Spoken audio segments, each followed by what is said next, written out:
If you want more miles per gallon out of your truck, stay tuned and I'll show you how to make it happen for free. Mostly. Tuning, exhaust, cold air intake, fuel treatments. Dangerous, but efficient. 25 miles per gallon in the real world. Just saying. Welcome back to the Freedom Works. My name's Jamin, and I'm going to teach you everything you need to know about fuel efficiency and how to actually increase it with science and subtle mockery. Now, before we dive into this topic, let's be honest with ourselves. We, as men, have a creative relationship with numbers. We generally like to round up and then round up again. Hourly wage, $34.50 an hour equals $40 an hour. Horsepower, 449.5 horsepower, that's 500 horsepower. Height, 5'11", is obviously 6'1". Barrel length, 5.1 inches equals 7 inches. We're obviously talking about gun barrels. This one's 13 inches. Probably. And, most relevant to today's video, we absolutely love to exaggerate our fuel economy numbers.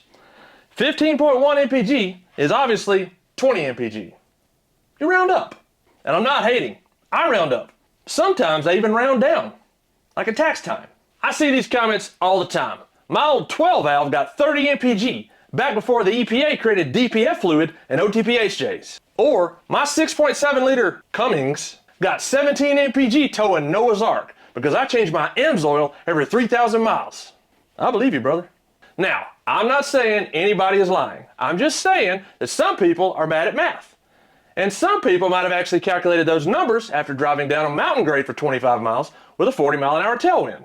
We've all exaggerated, but today we're going to have an honest conversation about what your pickup truck actually gets for fuel economy, why it's probably not as good as you think, and how you can realistically improve it. And I'm not doing this to prove you wrong. Mostly.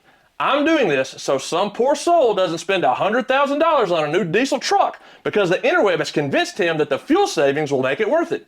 Spoiler alert, it will not. Probably. So here's what we're covering today.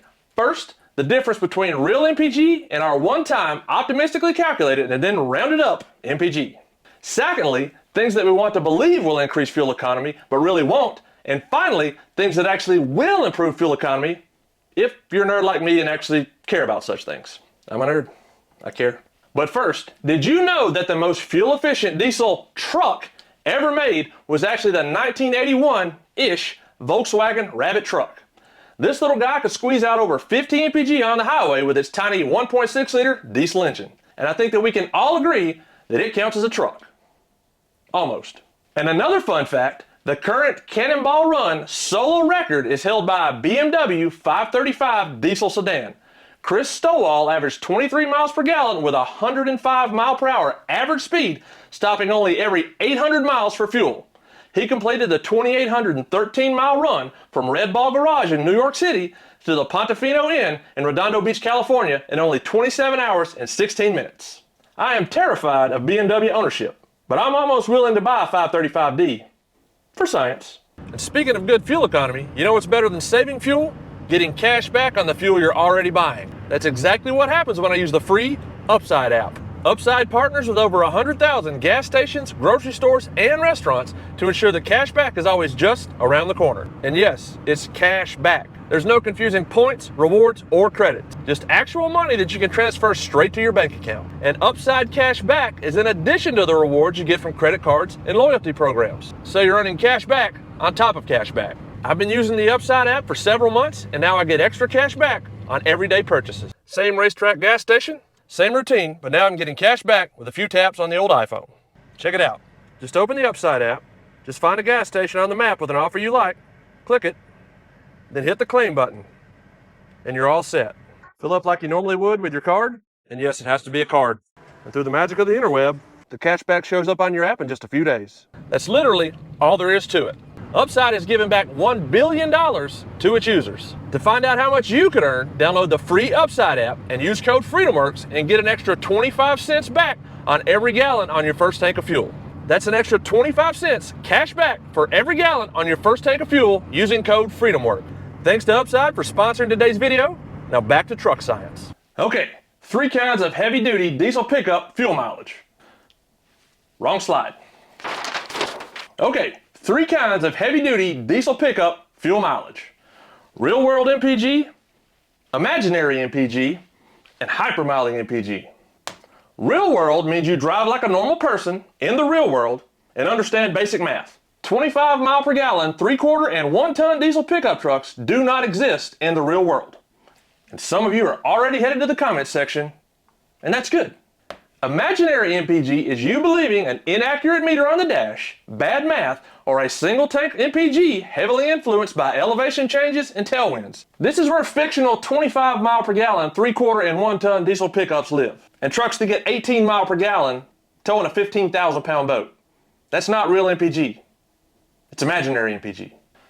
Hypermiling MPG is where you drive irrationally slow, using momentum to coast up hills, accelerating down hills, starting to coast down 1 mile before the stop sign, wearing Depends so you never have to stop and pee, with ideal weather conditions and road conditions, without AC and accessories, enjoying a case of swamp ass and causing unsafe driving conditions for everyone else on the road while trying to set a record for the world's most efficient 4-ton pickup truck. Sounds fun. This is where 25 mile per gallon diesel pickups actually exist. 25 MPG is certainly possible in an 8,000 pound diesel pickup, but it's just not real life. Except for the grandpas that drive 2-wheel drive 5-speed 12-valve Cummins trucks 45 miles an hour all the way to the bingo hall. Motor Trend actually squeezed 31 MPG out of a 1997 12-valve Cummins dually. Allegedly. Maybe I'll beat that record. For science. We're gonna get to actual real-world MPGs in a minute, using my own trucks as an example. But first, let's talk about the elephant in the room. That mile per gallon readout on your dashboard. Better known as the LI-O-meter. If yours says your 7,500 pound truck is averaging 26 miles per gallon, then it's more optimistic than that tape measure you keep in the bathroom. Some are very accurate, but others are about as reliable as mainstream media. Older LI-O meters, like the one in my 7.3 Excursion, aren't horrible. Until you tune the truck, and then they're completely worthless. It'll say this Excursion is getting 19 MPG on the highway, which it could do, sometimes, when the truck was stopped. But I know for a fact that at 73 miles per hour, it'll now get 14 MPG plus or minus 1 MPG, hand calculated. This thing weighs 5 tons and has the aerodynamics of a double-wide porta potty. It won't get 19 MPG going downhill. The one in this Duramax is always accurate to within 1%. It has never varied more than 1/10 of a mile per gallon from my hand calculations. Here's the results from several fill-ups, so it's not fake news. It doesn't matter what tune, what time of year, empty or towing, it's always dead on. Now I want to call out a comment that some of you have already made on this video, because I'm psychic. And I quote, if you're worried about fuel economy, you shouldn't be driving a $100,000, 8,000 pound truck, end quote. And to that, I will respond with the reality of diesel engines. The purpose of a diesel engine, the reason it exists in this world, is because it's more efficient than all other viable alternatives. Contrary to popular belief, diesel engines are not chosen to power trains, ships, trucks, pumps, and generators because they make a lot of torque. That's a myth. Diesels are utilized because they're the most efficient. They have the lowest brake-specific fuel consumption, or in layman's terms, they consume the least amount of fuel for a specific amount of brake horsepower. Brake-specific fuel consumption. Whether you need an engine to make a sustained 500 horsepower or 5,000 horsepower, a diesel will do it more efficiently and negating emissions equipment to screw things up more cheaply than any other engine. Change my mind in the comments section. Respectfully, let's go ahead and address the anomalies and standouts in the diesel truck fuel economy world. Eco Diesel, Baby Power Stroke, and Baby and Mini Duramax trucks. We're not talking about those. Those can all achieve 30 miles per gallon on the highway without too much fuss. I'm talking about modern, model year 2000-ish and newer 2500 and 3500 class trucks. Highway mile per gallon on these trucks is generally between 15 and 21 MPG unloaded on a good day. Now, if you have steep gears, giant tires, a Carolina squat, or a heavy foot, those numbers can trend downward rapidly, but they really won't trend up beyond that range much.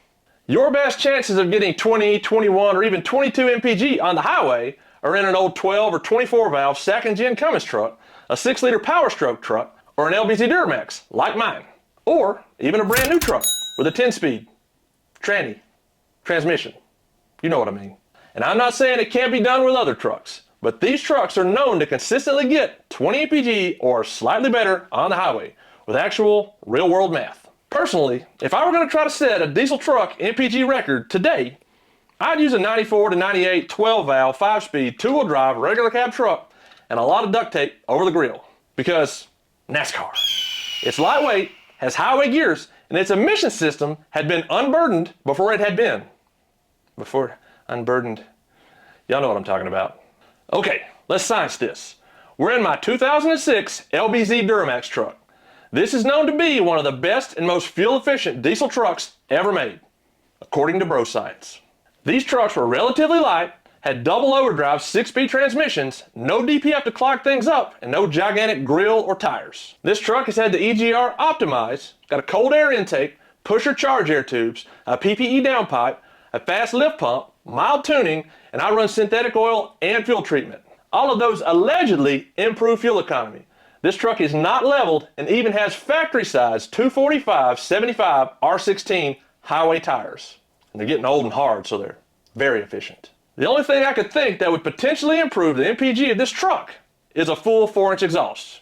And we'll test that theory in an upcoming video. So for all intents and purposes, this truck is going to be more efficient than most any other LBZ on the road. Let's be honest, how many of them actually still have 245/75 pizza cutters on them? So ashamed. So here's the fuel economy versus speed graph. There's thousands of miles of data incorporated into this, and I'm always adding more data points. But as you can see, the best real-world MPG this truck will achieve on the highway is 20.8 MPG at 65 miles per hour. That's a real truck on a real interstate set on cruise control for dozens of miles. Now, you might be asking why some high-speed MPG is higher than the lower speed. Well, if you're driving towards the ocean or away from the ocean, you're either gaining or losing elevation. That makes a difference. Some days are hotter, have thinner air, and less wind drag. Humid days have thicker air and more wind drag. That makes a difference. Some fuel is better than other fuel. It makes a difference. But the point here is this. There's over a dozen data points here and thousands of miles covered. And at highway speeds, mostly below 1,000 feet above sea level, with one of the most fuel-efficient heavy-duty diesel pickups ever made, the best-case scenario is 20.5 MPG. No amount of fuel treatment, aftermarket parts wizardry, or manufacturing variability is going to make any truck similar to this magically produce 17% more fuel efficiency and get 25 miles per gallon in the real world. The only way a truck like this gets 25 miles per gallon on the highway is miscalculation, hopes, and dreams. I know this might hurt some butts, but if you do real math with real numbers and real driving over multiple tanks of fuel, and you aren't gaming the auto shutoff mechanism on the fuel nozzle to reduce the amount of fuel you consumed, I can almost guarantee that you will realize that not only do you not get 24 or 25 MPG, you're probably not even getting 20 MPG. I'm sorry. The numbers don't lie. Usually. Government numbers. All right, time for some lightning round action. Here are things that people swear will improve their fuel economy, but really don't make any meaningful difference in the real world.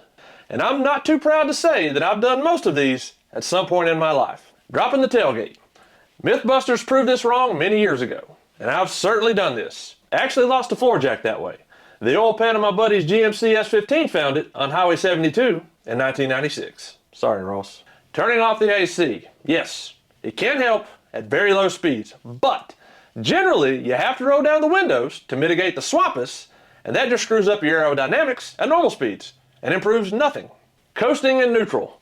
Most modern diesels actually cut fuel completely when coasting in gear, so you're actually burning more fuel by coasting in neutral. Manual transmissions. In your old 12-valve Cummins, a 5-speed manual is more efficient than the auto, and it might actually last past 100,000 miles, unlike the auto. But in modern trucks, computer-controlled 8 and 10-speed autos are more efficient, and, believe it or not, stronger than a manual transmission. There's a reason new diesel pickups aren't offered with a manual transmission anymore. Nobody knows how to drive them. Propane injection. Yes, it might improve your diesel miles per gallon, but propane is also a fuel that you have to buy. So it might not actually increase your miles per dollar. So the efficiency gains won't outweigh the costs. Probably. But I'm willing to test it. For science. Water methanol injection. Same deal as propane. Methanol is a fuel, which adds to the combustion, and it isn't free. So I don't think it will ever achieve a return on investment, though I'm willing to test it if there's enough interest. Cold air intakes. Scientifically speaking, they can reduce intake restriction, which reduces pumping losses and increases efficiency. Go watch my cold air intake video for all the facts. To summarize, they make no difference on diesels and very minimal difference on gasoline engines. Economically speaking, you'll never save enough fuel to cover the $400 cost. Exhaust upgrades. If your truck is a 2007.5 or newer emissions-equipped truck, a lightweight exhaust system and associated tuning will almost certainly help fuel efficiency. Anything older than that, it'll sound better, make more power, and lower EGTs. But on pre-emissions trucks, I doubt any exhaust system is really going to have a meaningful or economical effect on fuel economy. But I'm going to test it for science. Bed covers. They actually do improve the aero and fuel economy. So if it's something you actually want or need, enjoy the positive side effect. But like almost everything else, it'll never pay for itself if you buy it purely for fuel efficiency gains. Now for the good news. There are things that actually do improve fuel economy. Let's do the most effective and hardest one right up front. Just slow down. In my truck, any speed between 65 and 73 miles per hour yields roughly the same MPG. Anything over 73 and the mileage drops pretty quickly. So I generally run 73 because 1, I like saving dinosaurs, and 2, I found that being the slowpoke is much more calming than trying to pass the slowpokes. So just slow down. It's less stressful. And yes, my truck can get 23 miles per gallon at 50 miles per hour without any effort. But time is money, and you got to draw the line somewhere. I draw that line at 73 miles an hour. Diesel fuel additives. A good fuel additive with cetane booster can actually improve combustion efficiency and consequently miles per gallon. I actually get about a 5% increase in fuel economy using a diesel fuel treatment. A good fuel additive will pay for itself with efficiency gains while producing less smoke, less DPF regens, and providing longer injector and pump life at the same time. It's not snake oil, it's actual chemistry. Go watch this video if you want to understand the science. I use Hot Shots EDT, but there are several good options. I've linked them in the description. Tuning. A good tune can be optimized for efficiency and result in MPG gains if you have some restraint with your right foot. And that's a big if, because power and turbo sounds are fun. So tuning works. Works so well, in fact, that both Volkswagen and Cummins risked billions in fines and lost revenue to achieve better power and efficiency with their engines while not meeting EPA emission standards with their tuning. Not hating. Rules are meant to be bent. Sometimes. Removing excess weight. Ranch hand bumpers, 110-quart Yeti coolers full of Smirnoff Ice and Zima, Salt Life stickers. Get rid of the entire Frat Boy starter kit. You're wasting dinosaurs. And you might as well ditch that spare tire while you're at it. AAA can come save you in 3 to 5 hours. Truck nuts are heavy also. Just saying. Lame tires. If they're taller, wider, or noisier, they will reduce MPG. So basically everything about the tires you actually want to have on your truck, taller, wider, aggressive tread, will reduce MPG. So running some pizza cutter Michelins like your granddad can simultaneously increase fuel efficiency and lower your chances of getting married. It's a win-win. And fun fact, old worn tires are actually more efficient than fresh new tires. The worn tires have less tread and harder rubber, so they have less squish or flex. So they're dangerous, but efficient. Synthetic lubricants. Synthetic oils flow better at colder temperatures. Colder temps being anything below normal operating temps. Better flow means less pumping losses and less friction. And I'm not just talking about synthetic engine oil. I mean synthetic transmission oil and synthetic differential oil. Now, synthetic oils won't make much difference at operating temp, but if you're only doing short trips to hot yoga and the nail salon, and your drivetrain spends most of its life below operating temp, synthetic oils can make a meaningful difference. And no, you don't need to buy boutique synthetics to realize this benefit. Cheap synthetics do the same thing, generally. Drafting a semi. It works for NASCAR and it'll work for you. If you're a BMW driver, you're used to tailgating people anyway, because 90 in a 65 just isn't fast enough for you. But seriously, it causes divorce and road rage in the real world, so leave the drafting to Bubba Wallace. Folding your mirrors. Aerodynamics don't lie. At highway speeds, it matters. But so does accidentally merging into that jerk that's been riding your left rear quarter panel and using you as a pace car for the last 17 miles. So it's simply not worth it. Usually. Alright, let's wrap this up with some practical advice to help your 8,000-pound dually be insignificantly more efficient. Slow down, lose the excess weight out of your truck bed and toolbox, and use fuel treatment with a cetane booster. That's it. The reality is you probably didn't buy that land yacht for maximum fuel efficiency. You bought it to tow and haul comfortably and or compensate for some other aspect of your manhood. So use it for what it's designed for, drive sensibly when you can, and stop obsessing over every 1/10 of a mile per gallon, because stress is a killer. Alright folks, if you made it this far, please consider hitting those like and subscribe buttons, leave a comment on a video topic you'd like to see, share this video with your know-it-all brother-in-law. Thanks for watching, and as always, stay curious. Red crayon. Tastes very red.